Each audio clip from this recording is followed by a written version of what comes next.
Hi YouTube, Coinpicker here. Here are my thrift store finds for the past few months. You have some coins for you coin collectors out there. So first of all, we have this Hong Kong 20 cents coin from 1891 in fine condition. Pretty cool. And we got a young Queen Victoria head. And this cost me about $15 Canadian, which is a pretty awesome price. And we also have a British trade dollar from 1910, VF condition, for $150. Get you a close-up of this.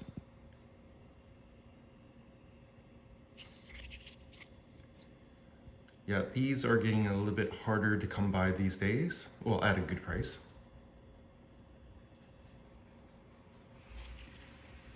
All right, and sort of going by chronological order of finding, got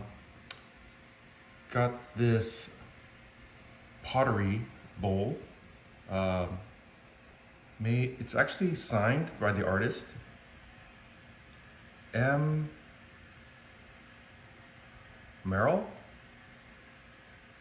It's a Hopi Indian bowl, and it looks old, probably, I don't know, maybe from the 30s or 40s, the way it's, I guess it's been faded. Pretty cool. And it was only $1.99, really cheap.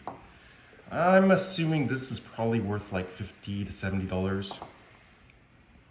Just a guess. Correct me if I'm wrong. And then we have a pair of Japanese Imari plates, and which is really nice having a pair, because usually when it comes to Asian porcelains, a pair is worth like 3 individual items. Let's say, you know, if a vase is like, or let's put this in perspective. These are probably worth individually, let's say $50 each, but as a matching pair, instead of $100, basically 50 times 2, it should be like $150. Because hard to get a matching pair of this age. So pre-Meiji, probably, you know, like prior to, was it 1867, I believe? But it has, yeah, definitely has age. So have a look. Very beautiful, no damage whatsoever. Look at all this, I think this is an enameling. $3.99 each. How can you beat that price? So I believe the kiln or artist guild that made these, they mark their plates with a sort of like a Chinese character good luck saying, like Fu Guai Cheng Sao. So that's like get rich and long life, or long life and prosperity, or something like that. So very nice. Has definitely the telltale signs of age. If it was a Chinese plate from the Qing Dynasty, well, basically of the same age group, let's say if this Japanese plate is worth $50, a Chinese version, let's say a blue and white export porcelain of the similar quality, probably would be worth, instead of $50, it'd probably be worth like $150, $200, maybe even $250. So I always definitely keep my eye out on Asian porcelain in general. So, you know, I'm still grateful finding these. You know, I'm not gonna look at gift horse in the mouth. Pretty nice. And then we found this. All right, actually these items, or these were from a coin store, local coin store. These were from the Salvation Army thrift store. And here, next one coming up, it was from our local Value Village thrift store. So I looked all over. You know, at the time it was really funny. Was thrifting with my son, and you know, he's off looking for his stuff, and I was looking for my stuff. And in the I guess like the metal cups and plates and tea, you know, like teapots. Obviously, someone was looking for silver because it looks like someone was scoring a lot of the items. I mean, they could easily look on the bottom and, you know, if it says sterling, it says sterling or silver plate, but they were actually damaging it. I don't know if they're using a pocket knife or a key, but they were like scratching a lot of the items. And obviously you could see like brass underneath, but when you flipped under the scratched items, it said like EPNS or electroplated silver. Like they damaged it for nothing when they could have easily have read what was underneath. But I guess this item was not there at the time, or they just gave up, because this one, even though it's not marked, and I paid a pretty hefty price, $7.99. Even though it was not marked with any silver mark, I did a Google Lens search, just took a picture and let it try to match it on the internet pictures. And this design is actually a Kiddush cup, like a Jewish Hebrew Kiddush cup for, I guess, religious ceremonies, holidays, use, right? And, you know, it's just the quality of it. It doesn't look like a cheap, mass-produced, you know, like silver-plated item. Like there's, you know, this little, like these little round dot things. They were like attached, I guess soldered on or attached on. It just, all the telltale signs, like the corrosion, or not corrosion, the toning is black instead of like multicolored, where you see on the silver-plated stuff. Silver-plated stuff has a very, I like to describe it as a stinky smell when you put it to your nose. This, on the other hand, has a very acrid smell, like very, you could say very astringent smell, like a, you know, when silver oxidizes, you know, the chemical reaction, it's like yeah, very acidic, very, but not stinky. That's the thing. It's strong chemical odor, but not stinky. Other things, I mean, the bottom looks pretty good. It looks like silver. What else? Oh, and also inside is gold gilt. Like, why would you do that on a silver-plated item? I mean, that is a telltale sign of quality. And actually, what also tipped me off, I mean, it's not very heavy, and actually, if you push in, it actually can dent easily. So, of course, when they're using sterling, they don't want to use too much metal, not very thick. And you see the edges are rolled up to strengthen the edge. So, also yeah, you see the sort of dents on the inside. Yeah, so little telltale signs of quality. And when you ting it, like hit it, it has that sort of tinny sound. More so on the upper part. On the silver-plated copper or pewter one, oh, pewter, it'll be just a dull sound. Thick copper or brass plated items would also be like a thud, like not so tingy. It was like more like a dull tone again, lower tone. So I didn't test it, but like even if you rub it, the silvery colors underneath. I probably will put an acid test on it, but yeah, just because this is a known design of a Kiddush cup. And I don't think they make Kiddush cups out of silver-plated, metal. So I'm like 99.9% confident it is sterling silver. And the fact that I found an identical one online that had a silver mark, and you know, the design was exactly the same, right? Next, we have this Remy Martin brandy stopper.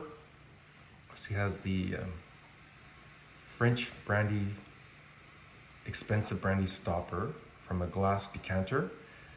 That when you bought the brandy, it came together with, like in a box.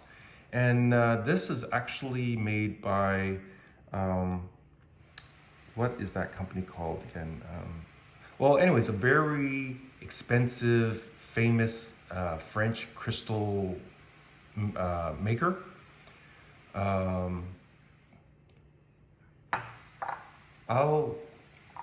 Once I remember, I'm going to add it to this video. Anyways, I mean, it was only 99 cents. There was no bottle to it from the Salvation Army.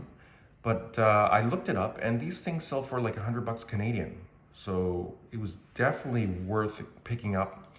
I don't know, just to keep, you know, display or maybe trade or sell down the road. And actually, it's on the tip of my tongue. You guys probably would recognize it. It is, oh, anyways, it just, oh, it's not coming to me. Well, anyways, let's move on to the last item, a silver spoon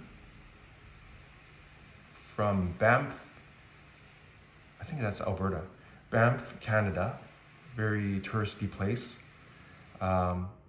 with a indigenous design, or a person design. And I only paid 50 cents for this. So that was a really decent price. This is about probably 10 grams of silver.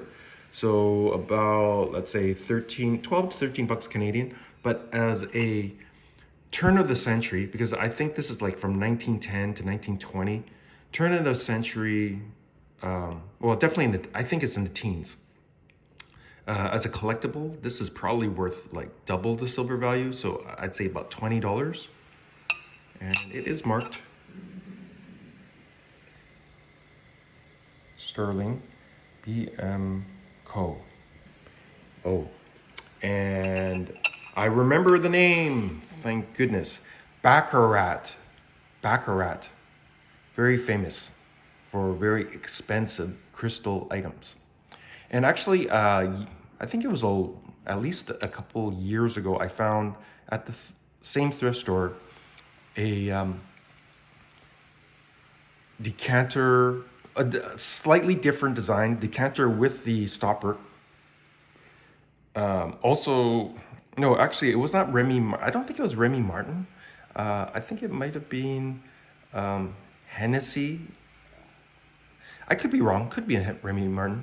But basically the complete decanter with a stopper, a little bit more ornate than this. Yeah, I still have it. I put it on display, and being complete, that's like $200 item. And I think I paid like, I don't know, 20 bucks, 15 bucks for it probably. Only thing is it didn't come with its original box, like fancy red padded box, but that's okay. Someone enjoyed their brandy and then donated the box. Almost forgot this.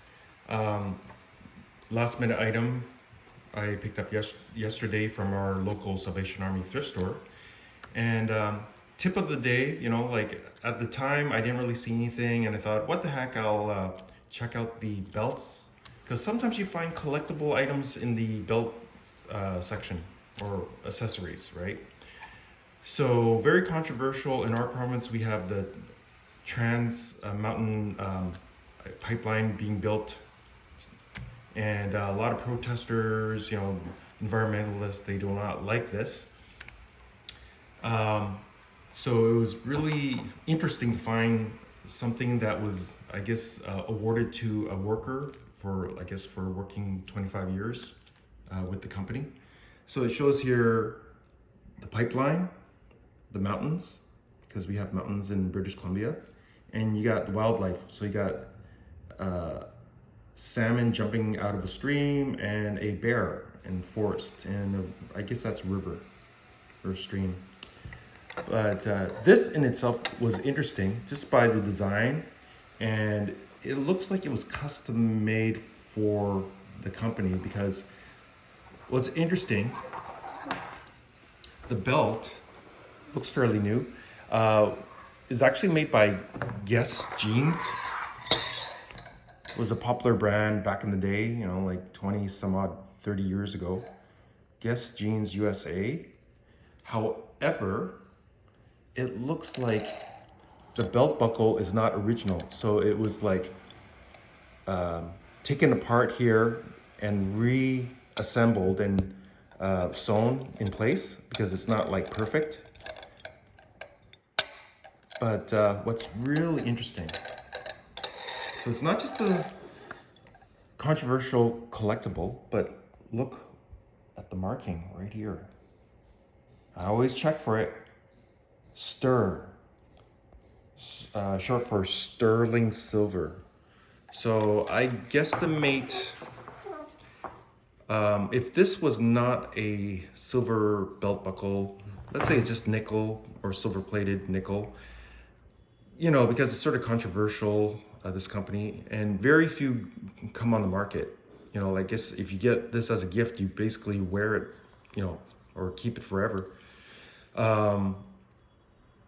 So if it was a base metal buckle, I'd say 20 bucks, maybe 25 Canadian. But this, just the silver value, I'd say it's at least, well, it's bigger than a silver dollar amount of silver. Let's say 50 to 60 grams of silver. So silver alone in Canadian dollars, that's about, I don't know, $60 to $70. So tack that on to being a collectible, I'd say 100 bucks anytime, any time of day. I'd say even like 100 to $130. Well, that's my opinion anyways. But yeah, I thought it was pretty cool, and only $6. Oh, and here's another cool item I had for a few months, but it was just too big to include in my videos. But I made an effort this time. It's about 4 foot by 3 foot large original oil painting by a famous English artist, R.A. Dunlop, and it's called Sudbury on the Thames. Pretty cool. I paid like $49.99 at the Salvation Army thrift store. And, you know, like according to the comparables, I think it might be worth like a couple $1,000s. Pretty cool. Rarely see like old artwork at the thrift store at a cheap price. And here's the label, original label. Very cool indeed. Yeah, there you have it. Sorry, it's been a while since I made a video, but better late than never. Anyways, I hope you enjoyed this video. Please like, comment, and subscribe. Coinpicker out.